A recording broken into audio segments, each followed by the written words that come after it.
கர்த்தரும் இரட்சகருமாகிய இயேசு கிறிஸ்துவின் நாமத்தினாலே யாவருக்கும் வாழ்த்துக்களை தெரிவித்துக் கொள்கிறேன். இந்த நாளிலும் நாம் தியானிக்கும்படியாக தென்னிந்திய திருச்சபை திருநெல்வேலி திருமண்டலம் நமக்கு கொடுத்திருக்கிற தலைப்பு கிறிஸ்துவில் விசுவாசம். நாம் ஆண்டவராகிய இயேசு கிறிஸ்துவின் மேல் வைக்கும் விசுவாசம். யோவான் 14ஆம் அதிகாரம் 1ஆம் வசனம், உங்கள் இருதயம் கலங்காதிருப்பதாக தேவனிடத்தில் விசுவாசமாயிருங்கள், என்னிடத்திலும் விசுவாசமாயிருங்கள். நாம் தேவனுடைய திருக்குமாரன். அவர் பூமியிலே தேவனுடைய சித்தத்தை நிறைவேற்றவும் அநேகரை மீட்கும் பொருளாய் தம்முடைய ஜீவனை கொடுக்கவும் இறங்கி வந்தார். தேவன் அவரை இந்த உலகத்துக்கு தந்தருளி இவ்வளவாய் உலகத்திலே அன்பு கூர்ந்தார்.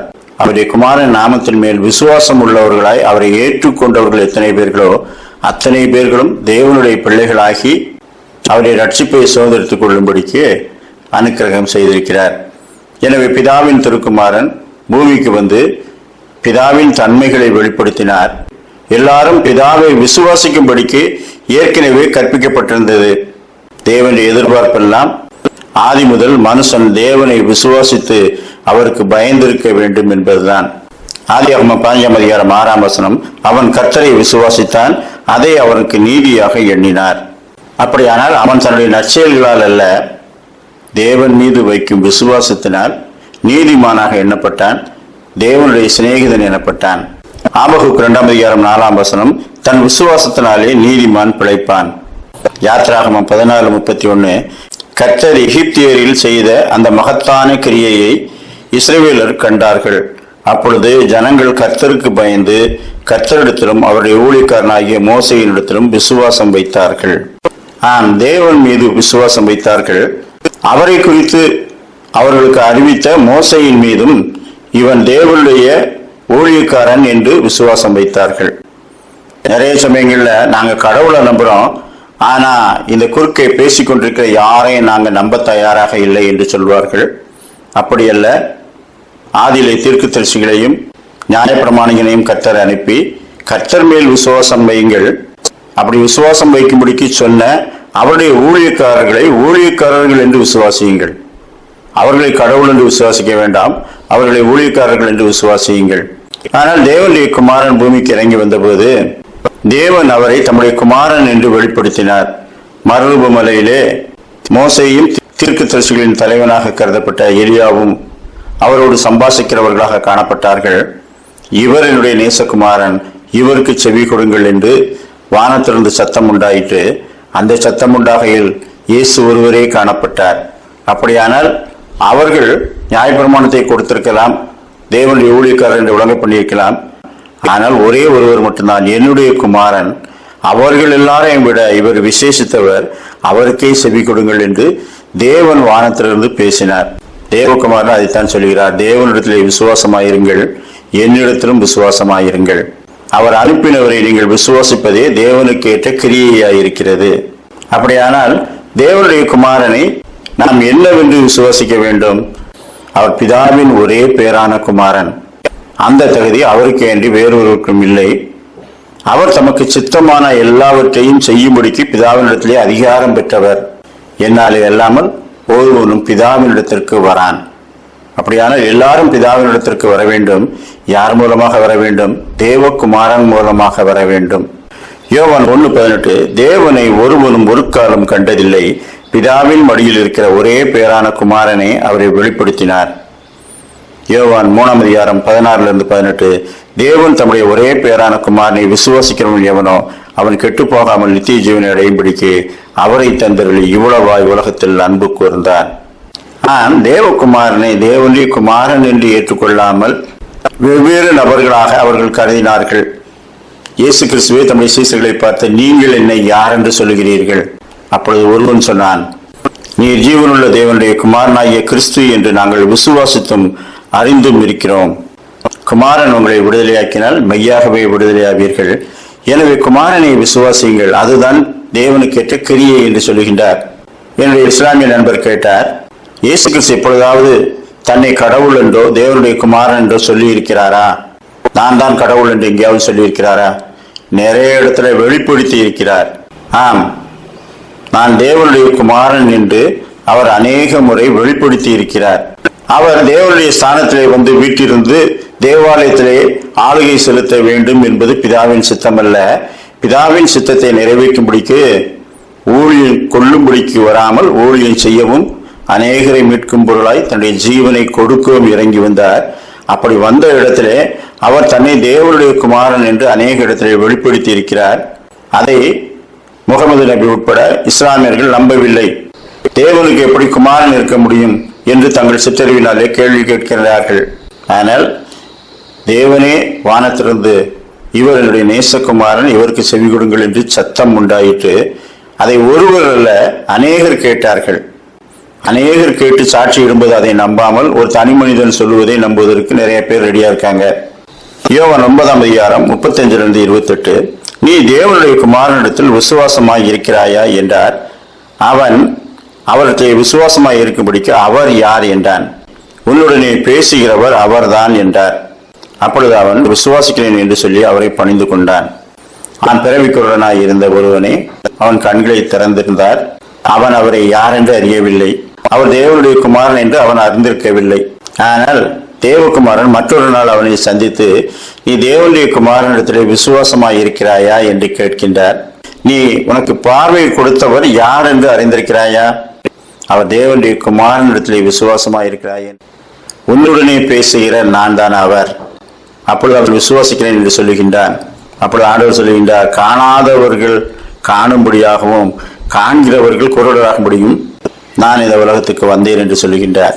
நாம் கண் தெரியாமல் இருந்து கண் தெரிந்து அவரை தேவனுடைய குமாரன் என்று ஒருவன் ஏற்றுக்கொள்ளுகின்றான்.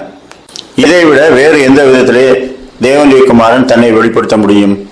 நீ விசுவாசித்தால் தேவனுடைய மகிமையை காண்பாய் என்று தேவகுமாரன் சொன்னதும் மரியாள் சொல்லுகின்றார், ஆம், நீர் உலகத்தில் வருகிறவரான தேவகுமாரனாகிய கிறிஸ்து. கிறிஸ்து தீர்க்கதரிசி அல்ல, நியாயப்பிரமாணிகன் அல்ல, தேவனுடைய ஒரே பேரான குமாரன். அதை விசுவாசிக்க வேண்டும். வானத்திலும் பூமியிலும் சகல அதிகாரமும் அவருக்கு கொடுக்கப்பட்டிருக்கிறது, தீர்க்கதரிசிகளுக்கோ வேறொருவனுக்கோ அல்ல. தமிழ் தாமே ஜீவனுடையவர். பூமியிலே பாவங்களை மன்னிக்க மனுஷகுமாரனுக்கு அதிகாரம் உண்டு. இந்த அதிகாரங்கள் எல்லாம் பிதாவினுடையது. பிதாவினுடையவைகள் யாவும் என்னுடையவைகள் என்று அவர் சொல்லுகின்றார். இதைவிட தேவகுமாரனை குறித்து என்ன சாட்சி வேண்டும்? ஆனால் ஒரு சாரார் நம்பவில்லை. ஆனால் அவரை விசுவாசிக்கிறவன் ஆக்கினைக்குள்ளாக தீர்க்கப்படான், விசுவாசியாதவனோ ஆக்கினை தீர்ப்புக்குட்பட்டாயிற்று. அப்படியானால் அவருடைய குமாரனாகிய இயேசு கிறிஸ்துவை விசுவாசித்து அவர் மூலமாய் பிதாவினிடத்தை சேர வேண்டும். இதுதான் தேவனுடைய திட்டம். நாம் ரட்சிக்கப்படும்படிக்கு வானத்தின் கீழங்கும் அவருடைய நாமமே இல்லாமல் வேறொரு நாமம் கட்டளையிடப்படவில்லை. தேவகுமாரனை தேவனுடைய ஒரே பேரான குமாரன் என்று விசுவாசிப்பதனால் கிடைக்கும் பலன்கள் என்ன என்று சில வசனங்களை நாம் தியானிப்போம். அப்போஸ்தலர் 10:43, அவரை விசுவாசிக்கிறவன் எவனோ அவன் அவருடைய நாமத்தினாலே பாவ மன்னிப்பை பெறுவான் என்று தீர்க்கதரிசிகள் எல்லாரும் அவரை குறித்தே சாட்சி கொடுத்திருக்கிறார்கள். அப்போஸ்தலர் 16:31, கர்த்தராகிய இயேசு கிறிஸ்துவை விசுவாசி, அப்போது நீயும் உன் வீட்டாரும் ரட்சிக்கப்படுவீர்கள். யோவான் 3:16-18, அவரை விசுவாசிக்கிறவன் ஆக்கினைக்குள்ளாக தீர்க்கப்படான். ரோமர் 10:9-10, என்னவென்றால் கர்த்தராகிய இயேசுவை நீ உன் வாயினாலே அறிக்கையிட்டு தேவன் அவரை மரித்தோரில் இருந்து எழுப்பினார் என்று உன் இருதயத்திலே விசுவாசித்தால் ரட்சிக்கப்படுவாய். அப்படியானால் தேவகுமாரனை விசுவாசிப்பதால் முதலாவது கிடைப்பது பாவ மன்னிப்பாகிய ரட்சிப்பு, இரண்டாவது ஆக்கினை தீர்ப்படையாமல் தப்பிக்கொள்ளுகிற ஒரு வாழ்க்கை, அடுத்து நித்திய ஜீவன். வேதாகமம் எதற்காக எழுதப்பட்டிருக்கிறது? இந்த புத்தகங்கள் எல்லாவற்றின் சாராம்சம் என்ன என்று ஒரு கேள்வியை கேட்டோம் என்றால் அதற்கு யோவான் ஒரே வசனத்திலே பதில் சொல்லுகின்றார். யோவான் 20:31, இயேசு தேவனுடைய குமாரனாகிய கிறிஸ்து என்று நீங்கள் விசுவாசிக்கும்படியாகவும் விசுவாசித்து அவருடைய நாமத்தினாலே நித்திய ஜீவனை அடையும்படியாகவும் இவைகள் எழுதப்பட்டிருக்கிறது. வேதாகமத்தின் சாராம்சம் என்ன? இயேசு கிறிஸ்து தேவனுடைய குமாரன் என்று விசுவாசித்து அவருடைய நாமத்தினாலே நித்திய ஜீவனை பெற்றுக்கொள்வதுதான். மரணமில்லாத ஒரு வாழ்க்கை, என்றென்றைக்கும் இருக்கிற ஒரு வாழ்க்கை, அதை தேவகுமாரனை விசுவாசிப்பதனால் பெற்றுக்கொள்கிறோம். இதுதான் வேதாகமத்தின் மொத்த நோக்கமே. மூன்றாவது, நியாயப்பிரமாணத்திலிருந்து விடுதலை. அப்போஸ்தலர் 13:39, மோசேயின் நியாயப்பிரமாணத்தினாலே நீங்கள் எவைகளில் இருந்து விடுதலையாக்கி நீதிமான்களாக்கப்படக்கூடாதிருந்ததோ விசுவாசிக்கிறவன் எவனும் அவைகளில் நின்று எவராலே விடுதலையாகி நீதிமானாக்கப்படுகின்றான். ரோமர் 10:4 விசுவாசிக்கிற எவனுக்கும் நீதி உண்டாகும்படியாக கிறிஸ்து நியாயப்பிரமாணத்தின் முடிவாய் இருக்கிறார். மோசே நியாயப்பிரமாணத்தை கை கொள்ளுகிறவர்கள் அதனாலே பிழைப்பார்கள். அப்படி கை கொள்ளும் போது ஏராளமான இடர்களை அவர்கள் சந்தித்தார்கள். அது அவர்களுக்கு சுமக்க முடியாத பெரிய பாரமாய் இருந்தது. நீங்கள் எவைகளிலிருந்து விடுதலையாக முடியாதிருந்ததோ அவைகளிலிருந்து இவராலே விடுதலையாகும்படிக்கு அக்கிரமத்திலிருந்து மட்டுமல்ல நியாயப்பிரமாணத்தின் கட்டுக்களில் இருந்து விடுதலை. அப்படியானால் ஒன்றை புசிக்க வேண்டும் என்றால் அந்த பொருளை புசிக்கலாமா வேண்டாமா என்று நியாயப்பிரமாணத்திலே தேடி அந்த பட்டியலிலே அது இடம்பெற்றிருக்கிறதா என்று பார்க்க வேண்டும். இது ஆதி பிரமாணம். தேவகுமாரன் வந்தார், வாய்க்குள்ளே போகிற ஒன்றும் மனுஷனை தீட்டுப்படுத்தாது என்று ஒரே போட்டு விட்டார். அவர்களுக்கெல்லாம் பெரிய அதிர்ச்சி. நாம கஷ்டப்பட்டு பெரிய லிஸ்ட் எழுதி வச்சிருந்தாங்களே, அதையெல்லாம் ஒன்றுமில்லாததாக வாய்க்குள்ளே போகிற எதுவும் மனுஷனை தீட்டுப்படுத்தாது என்று சொல்லிவிட்டாரே. பாவம் எங்கே இருந்து வருகிறது? வாயில் இருந்து புறப்படுகிறவைகளே மனுஷனை தீட்டுப்படுத்தும். ஏனென்றால் வாயிலிருந்து களவுகளும் விபச்சாரங்களும் பலவிதமான தீமையான வார்த்தைகளும் புறப்பட்டு வரும். இவைகளே மனுஷனை தீட்டுப்படுத்தும். அது எல்லா தேசத்துக்கும் பொருந்தும். அவர் எலி சாப்பிட்டாலும் சரி, பாம்பு சாப்பிட்டாலும் சரி, தவளை சாப்பிட்டாலும் சரி, அதெல்லாம் அவரை தீட்டுப்படுத்தாது. ஆனால் வாயிலிருந்து தீமையான வார்த்தைகள் புறப்பட்டால் அது எந்த தேசமாக இருந்தாலும் அது மனுஷனை தீட்டுப்படுத்தும் என்று தேவகுமாரன் சொல்லிவிட்டார். அப்படியானால் நியாயப்பிரமாணத்திலிருந்து விடுதலை. ஆனால் தேவகுமாரனின் பிரமாணத்துக்குள்ளே இருக்கின்றோம். ஆவியினாலே அவரை விசுவாசித்து பின்பற்ற வேண்டிய ஒரு பிரமாணம், அதுதான் ஆவியின் பிரமாணம். அது மனதினாலும் வாயினாலும் செயல்களினாலும் பரிசுத்தமாய் விளங்குகிற ஒரு பிரமாணம். எது பரிசுத்தம் எது பரிசுத்தம் இல்லாதது என்பதை நமக்குள்ளே வாசம் பண்ணுகிற பரிசுத்த ஆவியானவர் அவர் கண்டித்து உணர்த்தி காட்டிக் கொடுக்கின்றார். ஆனால் தேவகுமாரன் நியாயப்பிரமாணத்தின் முடிவாய் இருக்கின்றார். கிறிஸ்துவின் பேரிலே நாம் விசுவாசம் உள்ளவர்களாய் அவரை தேவனுடைய குமாரனாகிய கிறிஸ்து என்று ஏற்றுக்கொண்டு அவர் தரும் பாவ மன்னிப்பாய் ரட்சிப்பை பெற்றுக்கொள்ளுவோம். அவரை வாயினாலே அறிக்கை செய்யும் போது ரட்சிக்கப்படுகிறோம். தேவகுமாரனை விசுவாசிப்பதனால் செய்ய முடிந்தவைகள் என்ன? யோவான் 7:38 வேத வாக்கியம் சொல்லுகிறபடி, என்னிடத்தில் விசுவாசமாய் இருக்கிறவன் எவனோ அவன் உள்ளத்தில் இருந்து ஜீவ தண்ணீர் உள்ள நதிகள் ஓடும் என்றார். தம்மை விசுவாசிக்கிறவர்கள் அடைய போகிற ஆவியை குறித்து இப்படி சொன்னார். அவரை விசுவாசிக்கிறவன் உள்ளத்திலிருந்து ஜீவ தண்ணீர் உள்ள நதிகள் ஓடும் என்றால் அநேகருக்கு பிழைப்பூட்டும் வசனங்கள், அநேகரை தேவனத்தில் திருப்பிக் கொள்ளும் வசனங்கள் உங்களிடத்திலிருந்து புறப்பட்டு வரும். என்னை விசுவாசிக்கிறவன் நான் செய்கிற கிரியைகளை தானும் செய்வான், இவைகளை பார்க்கிலும் பெரிய கிரியைகளையும் செய்வான். ஆண்டவர் சொல்வது என்னை பார்க்கிலும் பெரிய காரியங்களை செய்வான் என்றால், தேவகுமாரன் இந்த உலகத்திலே அநேகரை ரட்சிப்புக்கு ஏதுவாக நடத்தினார். பேதுருவின் பிரசங்கத்தை கேட்டு 3000 பேர் ரட்சிக்கப்பட்டார்கள். இயேசு கிறிஸ்துவின் பிரசங்கத்தை கேட்டு ஒரே நாள்ல 3000 பேர் ரட்சிக்கப்படவே இல்லை. அநேக தேசங்களுக்கு சென்று சத்தியத்தை சொல்லி இருளில் இருக்கிற ஜனங்களை வெளிச்சத்துக்குள்ளே கொண்டு வருவார்கள். இதுதான் அவருடைய ஊழியக்காரன் அவரை பார்க்கிலும் பெரிய காரியங்களை செய்வான் என்பது. ரோமர் 10:11 அவரை விசுவாசிக்கிறவன் எவனோ அவன் வெட்கப்படுவதில்லை என்று வேதம் சொல்லுகிறது. தேவகுமாரனை விசுவாசித்து நான் ஏமாந்து போனேன் என்று ஒருவனும் சொல்ல முடியாது. ஏனென்றால் உண்மையாய் நீங்கள் விசுவாசித்திருந்தால் நீங்கள் வெட்கப்பட்டு போவதில்லை என்று வேதம் சொல்லுகிறது. இரத்த சாட்சிகளில் பலர் உயிரோடு கொளுத்தப்பட்டவர்கள் சரீரத்தின் பாடுகளை விட்டு நோக்கினால் தேவகுமாரனை விட அதிக பாடு அனுபவித்தார்கள் என்று சொல்லலாம்.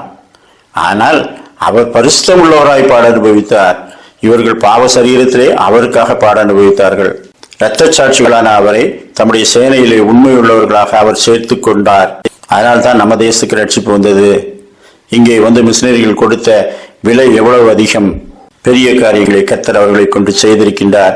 நாமும் அப்படிப்பட்ட பெரிய காரியங்களை செய்யும்படிக்கு கர்த்தரிலே ஒப்புக் கொடுப்போம். கர்த்தர் தாமே அப்படிப்பட்ட நல்ல சிந்தனைகளை இந்த நாளிலும் நமக்கு தந்தருள்வாராக. ஆமேன்.